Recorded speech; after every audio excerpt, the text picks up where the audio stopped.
and we're hot. Okay. That's how we're starting it. Oh, okay, great. Okay, good.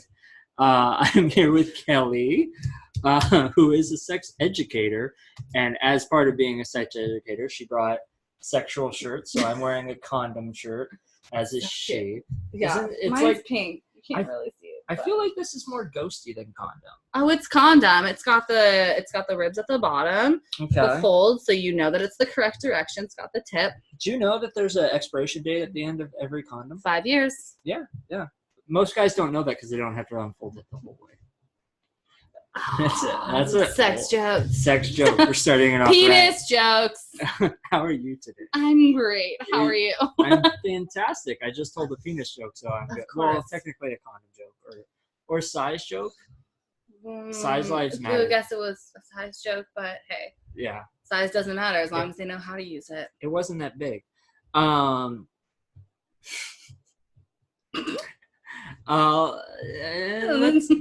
go to our first talking point.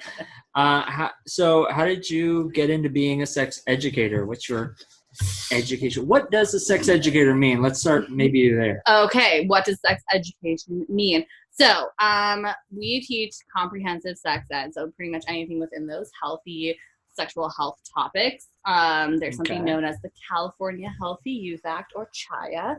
It says that students need comprehensive sex ed, so learning about STIs, pregnancy, birth control, so learning about a condom, learning about HIV, learning about relationships, learning about gender identity, sexual orientation. So all of those topics we go ahead and educate to 5th through 12th grade. Nice. Yeah, it's pretty fun. Very inclusive of all. Yeah. Yeah. Yeah. Yeah. How did you get involved in sex ed? I've always loved the topic. Sex and sex ed. I was the person in 5th grade when I got the education. I had absolutely no problem saying the words penis and vagina, even though my own education was lacking. They just showed a video and said any questions, and it was like a lot of questions, lots of questions. Mm-hmm. What video was it? This is what chlamydia looks like up close. Yeah, you'll get chlamydia and die, but you won't. Don't worry. But no, it was. They separated the males and females, and each one watched a video about their own body and what happens. And our person played soccer and got their period and didn't want to talk to their mom, so they talked to their best friend's mom while hugging a box of pads. And then our teacher was like, any questions? And it was like, fucked him. What a metric what was up. Yeah, it's I was like, what? That did nothing for me. And then I knew HIV was part of the curriculum, so I learned about HIV when I was in 7th grade, but still I was someone who I had to go and get information on my own about topics. And I don't know, I've always loved the topic, and I think it's taboo, and it shouldn't be, because most individuals are a product of people having sex, and most individuals... I would actually argue that all individuals are... In vitro fertilization. I mean, but something is doing something with something. A sperm and an egg are coming together in a petri dish, so that's not considered sex.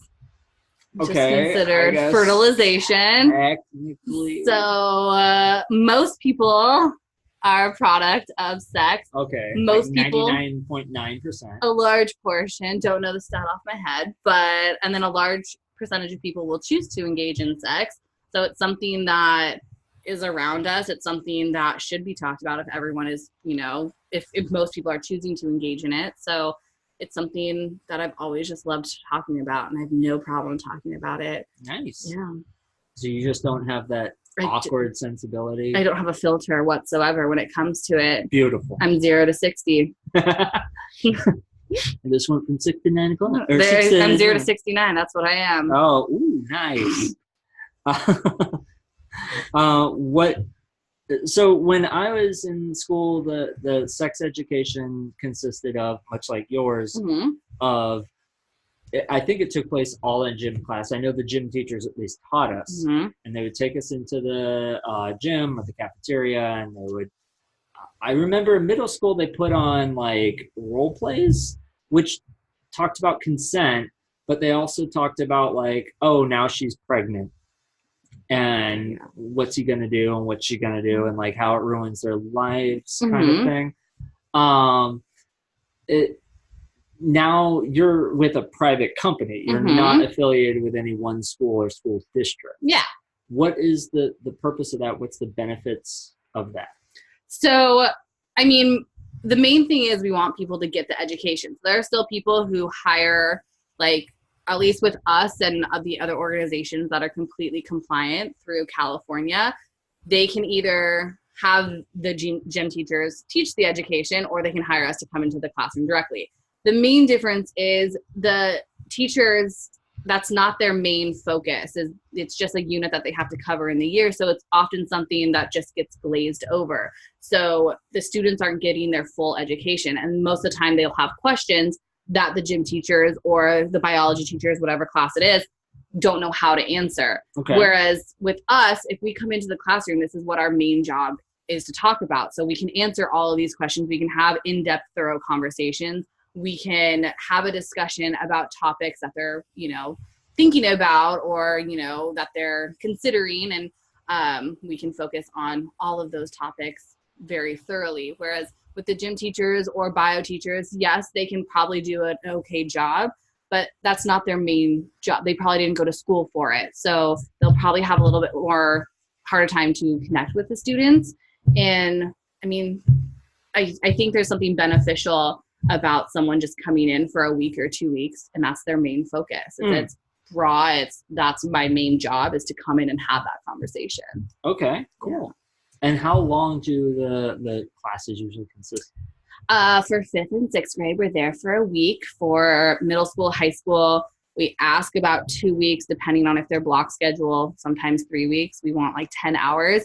And with that time, we can really just go in depth with everything. And you really see that with schools, if they give us 6 hours and we ask for 10, the students are wanting more. We really just like glaze over the surface, and we just don't have the time to give them that education. And you can really see with the questions that they're asking about how they want us to give them more. So I think 10 hours is typically what we ask for. When we're given like 12, that's great. 15, sometimes we don't know how to handle the students for 15 hours straight. But like, you guys don't even have that much material? We have that much material, but it's keeping the kids engaged for 15 hours. Sometimes they're over it at the 10, 12 mark. So, and it's not like consistently, obviously, because kids aren't even in school for 12 hours, but like, so that's broken up over a 2 week or 3 week period. Oh, okay. Yeah. So we would see them like with a traditional schedule where you have like a 1st through 6th or a 1st through 7th every single day. We would see them every single day. The schools that have like a block schedule, we would see them every time they're in that class, but for like 90 minutes as opposed to 60 minutes. Now, what's the subject matter? Does the school ask you guys not to cover certain things, or? It depends on the school. So in general, we have our main curriculum, which all the schools are going to be notified about, and all the parents are notified as well as the topics that we cover. Do they have to sign off on it? They don't sign off. They have to sign out. So if they don't want to attend, their parents or guardians have to sign like an opt-out waiver. Gotcha. If they don't do that, essentially they're in the class, because it is mandated by the state of California. So your tax dollars at work? It's going great. So we do see with some private schools, just because of those schools' values, that they ask us not to cover certain material, and we continue to follow their jurisdiction. It is hard when we can't really control what the students write in our anonymous question box, and it's topics that we don't typically talk about with those schools. So that's kind of a interesting loophole that we have. But all the schools are notified, and all the parents and guardians are notified as well of all these topics. Like I said, we do relationship, anatomy, consent. Consent is a big one. Consent comes with relationships, and then we go over sexual crimes. We go over sexual orientation, gender identity, and expression. We go really in depth with like slang terms and why we would use the correct terminology, because we don't really know. Like, our big thing is to just say, we're living our life, we're not living other people's lives. So why are we going to tell someone how to live or how to identify or anything? It shouldn't matter. This person is who they are based on their personality, and that's what we should want as a friend or someone in our life. We shouldn't judge someone based on if they've had sex or how they identify or if they've had an STI. Like, that's not something that should be a deciding factor. That's fair. Nice. Yeah. Nice. Positivity. We're being spreading all around. So along those lines, can you tell us maybe one of your favorite questions? Okay. Or maybe one of the more common questions? Okay. Common questions. I think the most common question for middle and high school would be, why do girls moan? Which commonly, right? Why do girls moan and penis size are the two that we get most frequently.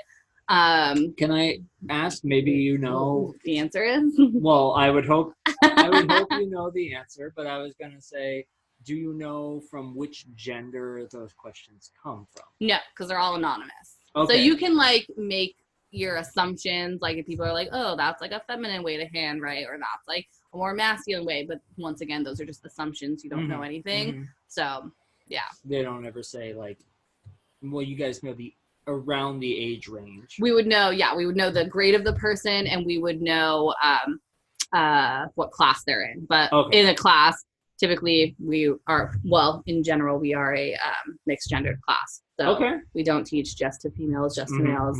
Yeah, teach to every person at once. Because everybody's accepted. Everybody is accepted. So what are the answers generally that you give for those questions? So why do girls moan? We say that it's like a physiological response, right? We make a sound if something feels good. We make a sound if something feels bad, right? If something hurts, we typically say, ow. That's something that we don't think about. It's just something that comes out. And moaning isn't always correlated with pleasure. So that's why anytime any noise is coming out of the mouth of the person you're engaging in sex with, it's always important to check in, because they could be moaning for painful reasons, which in general, sex should not be painful. They could be moaning out of pleasure if they really enjoy that. So always checking in is something that we always say, because you don't want to make assumptions when you're involved with another person's body. Communication is good for relationships. Exactly. Yes. Okay. Yes. And penis size. Flaccid. So we don't have information on teens, because parents, guardians don't want their kids in sexual-based studies, which I understand. So for adult males, flaccid, it's 4 to 6 inches. And for erect, it's 5 to 7. But a penis is going to grow as it should for a person's body. No one should judge their penis based on someone else's, right? It's just all about that communication, making sure someone feels comfortable, because there are going to be penises that are a little bit smaller than that average, some that are going to be a little bit larger. As long as they find a partner that they feel comfortable with, penis size, on average, through most studies, does not matter. Fair enough. Yeah. Fair enough. What's your least favorite question? Oh, least favorite question. Okay. Anytime it's directed towards me, we always say questions should not be directed towards the educator. I've had kids blatantly ask, like, if they can have sex with me or if they can do whatever to my body. And I'm kind of just give it back at the class. I'm like, this is why I give the education, so you know what's appropriate language and what's inappropriate language. So I mean, anything that's directed towards me, I'm not a huge fan of, or anything that is seen as derogatory towards certain groups of people. Like, a big thing is when we go over gender identity and we go over transgender individuals, typically a question is, well, why can't you call them it? And I always say, well, when we're talking about pronouns, you always want to ask respectfully, because you don't want to make an assumption. You know, you don't want to ask closed box questions saying, oh, are you a he or a she? Because they could use they or them. And using the word it, you're taking away someone's humanity, and all people are humans, and someone deserves to have humanity placed on them. So it's an extremely offensive word towards any person, and any person should have humanity placed on them. So those are two that kind of just get under my skin a little bit. It's good to know. Yeah. It's good to know. What has being a sex educator taught you? It's just taught me that I think now, especially with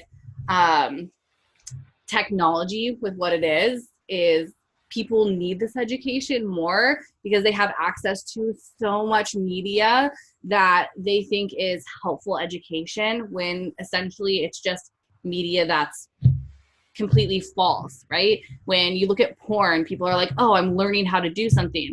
Well, what you're seeing is two people having sex. You're not seeing a conversation of consent. You're not seeing that conversation of if people have been tested for STIs, if someone has an STI.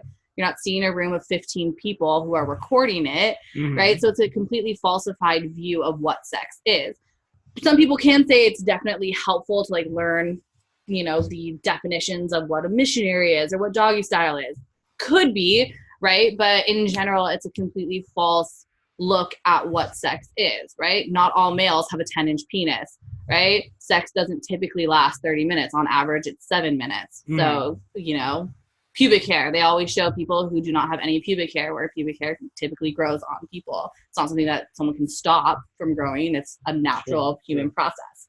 So I think that's one thing that I've loved with this job is I get to educate people about that. Like, media is great, but at the same time, it's really hurtful and harmful to people's like process growing. Yeah. Which is why there's supposedly an age restriction on it, but it's very easy to access. And actually recently, of course, I was born 15 years ago. Yes, of course, no worries. Of course. But I also heard like Utah, I was reading an article, is thinking of putting a ban on some ISPs. So it's a complete like statewide blocker on pornography. I don't know how they're going to implement this, but then I was listening on this podcast about how it's going to be technically like detrimental to people, because if they're looking up information about sexual topics, the ISP, the blocker, is not going to understand what is pornography and what is helpful information. So it can actually be harmful to people to deny them access to that information. Yeah. But it's also like, okay, if you don't want your child to watch porn, that's something between the parents or guardians to that child. It's not something that should be statewide. Yeah. Now, how do you feel about like China, who has such strict sex laws as to like pixelate any genitalia? You can watch the porn, but it's all pixelated. You don't get to see anything. I mean, once again, I think if you don't want your child, I mean, in California, you're a minor until the age of 18. If you don't want your child to watch that material, like, you can put a blocker on your devices yourself. I mean, it shouldn't be up to the state. It shouldn't be up to the country to decide that, right? Once a person is 18, they're an adult. They can figure that out by themselves.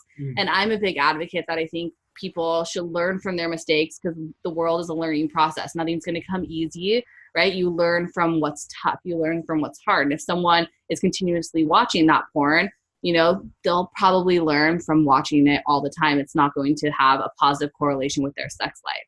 Yeah. Because they're going to be waiting and wanting that material for validation or for release.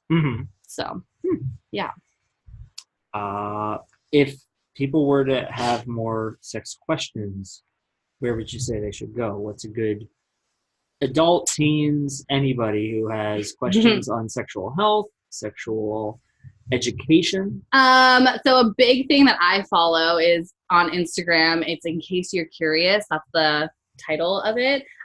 They give out great questions. A lot of their questions we actually get in our question box. So that's something that I always love. I would not recommend Urban Dictionary, because a lot of those definitions, I don't understand where they get them from. But I think social media wise, In Case You're Curious, is great. It's all factual based. They're all sexual health educators as well. Planned Parenthood has great information on their website as well. CDC, if you want like more statistical based, which is the Center for Disease Control. So they have more statistical based information if you're looking for factual based information. Nice.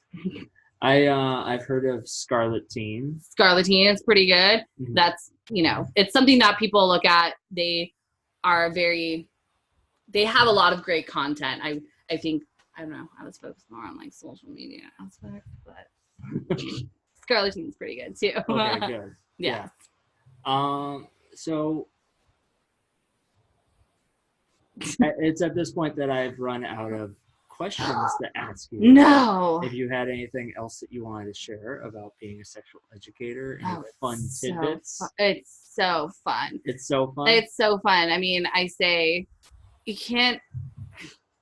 have to have fun with it. These kids, like, they look forward to it. Oftentimes you get like, I'm not expecting every question on the last day to say like, thank you so much for being here. But like the one or two that do, I'm very excited. And I think when working with students, you don't want to make it dry. You don't want to make it boring. You want to make it fun and entertaining, that they actually enjoy coming to class and learning this material.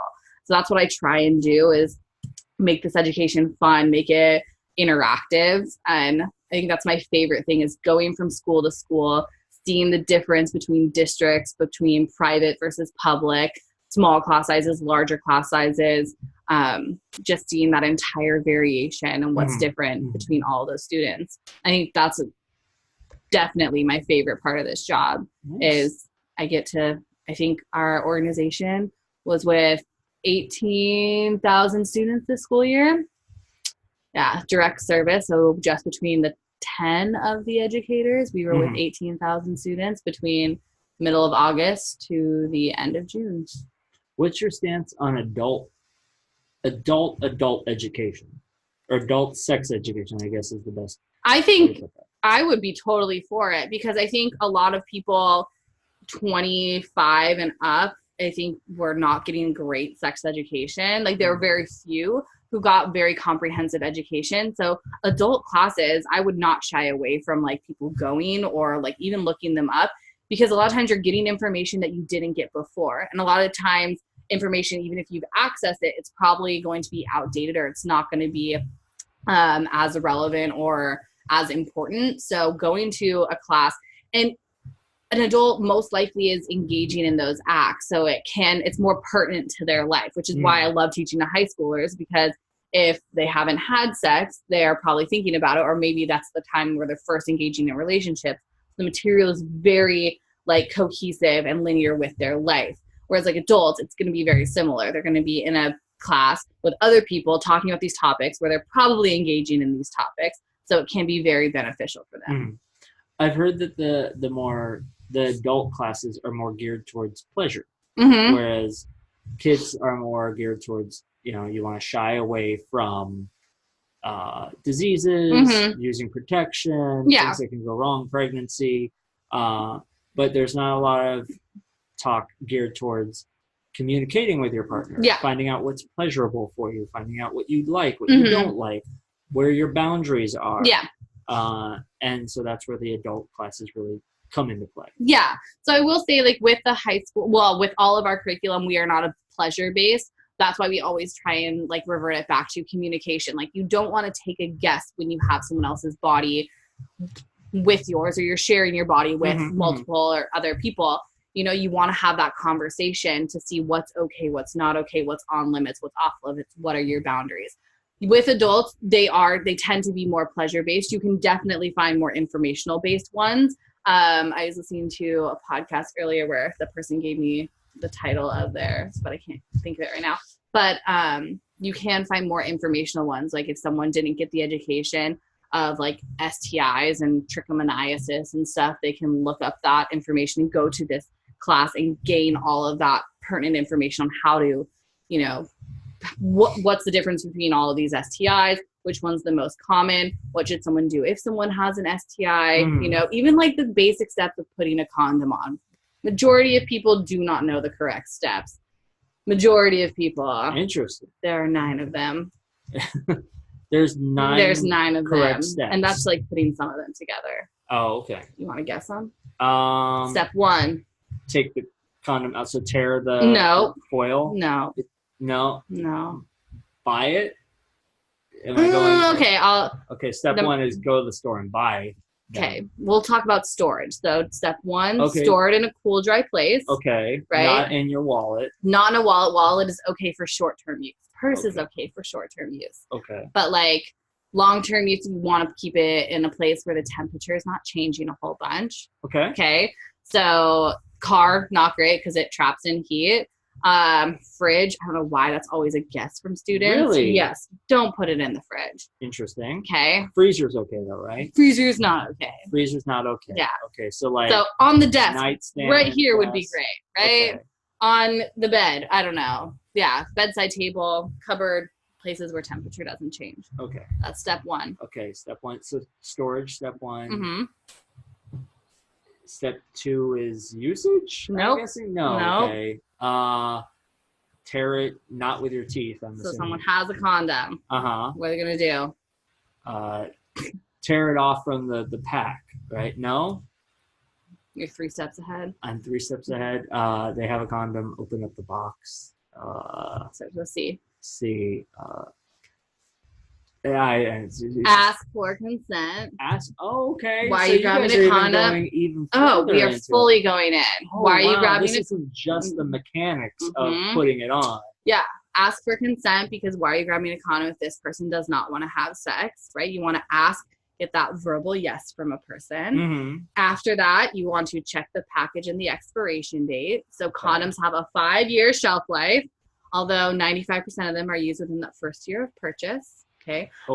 Hopefully, but they do have a 5-year shelf life. Okay. You want to check the package by moving it around, making sure the lubrication is still intact. Okay. Okay. Step 4, you want to push it to the side, push the condom to the side and do one long tear with your hands. Don't try and be sexy with your mouth. Don't try and be safe with scissors because those are very sharp and they could rupture the condom. Okay. So, and the reason why you want to push it to the side is depending on the material of the wrapper, you could puncture the condom. So you want to make sure it's pushed out of the way. Okay. Okay. So that's step 4, open with your hands. Step 5 is to check the direction. So you want to make sure the folds go down, out, up, and in. We say a happy sombrero. You don't want it to be a sad beanie where it goes down, in, and up. Okay, so if you look at your lovely shirt that you get to borrow, the folds are going... I'm part of a demonstration. You're part of a demonstration. You can see the folds of it are coming upwards. Okay, that means it's going to be rolled down really nicely.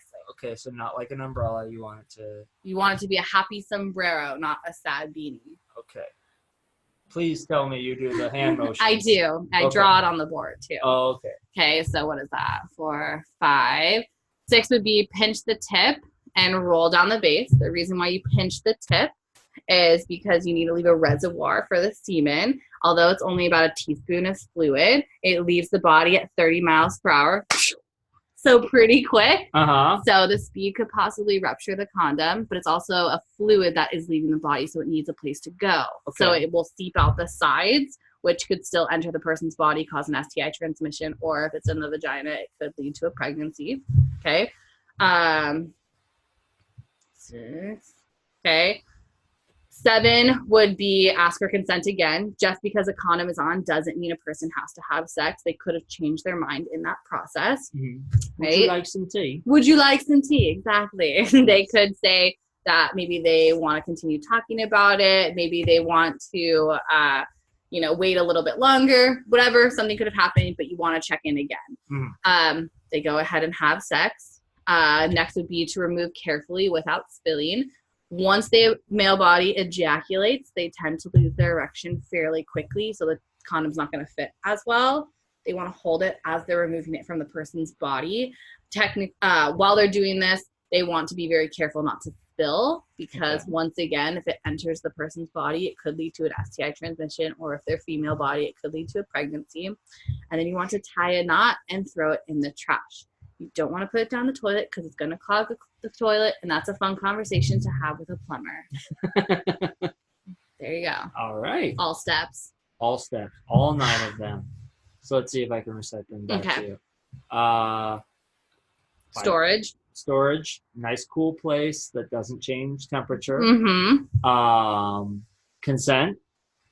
Big one. Number 2. I'll consider that number 1 because okay. Okay. 3 is push to the side and check the package. Check the package expiration date. Yep. Shake it around. Make sure that it's still shake it around, twist it around. Shake it around. Just move it around. Move it around. You want to check an air bubble to make sure that there's no punctures. There's no punctures. Yeah. Okay. That's 3. 3. So 4 is move it to the side and tear one long strip, not with scissors, not with the scissors, or with your teeth. Yes. And so when I say one long tear, you want to go all the way down vertical with the wrapper. You don't want to rip a corner off and ooch and scooch it out because, like I said, depending on the material, it could perforate the sides of the condom. Okay. Yes. That's 4. 5 is Happy umbrella. No, sombrero. Sombrero. Sorry, it is California after all. Happy sombrero, not sad beanie.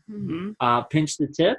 That's 5. Roll down the base. Roll down the base. Pinch the tip. Roll down the base.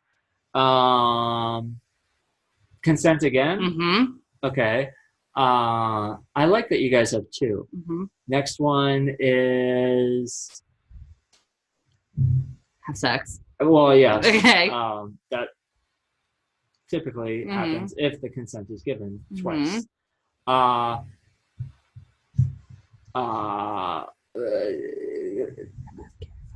Remove carefully without letting it seep out.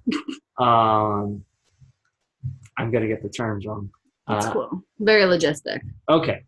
Tie a knot in it, yes, and throw it away in the trash, not the toilet. Because that's a fun conversation with a plumber. Yeah. Okay. Yeah. It sounds good. I'm now curious, and now I need to have a plumber on to talk and say, how often have you removed, like, condoms? Have you been called to remove condoms from the pipe? Now I want to know that information. Now I do. Now I need to get. Oh, that's how I'll spend my work day tomorrow. I'll just call a bunch of plumbers. Yeah.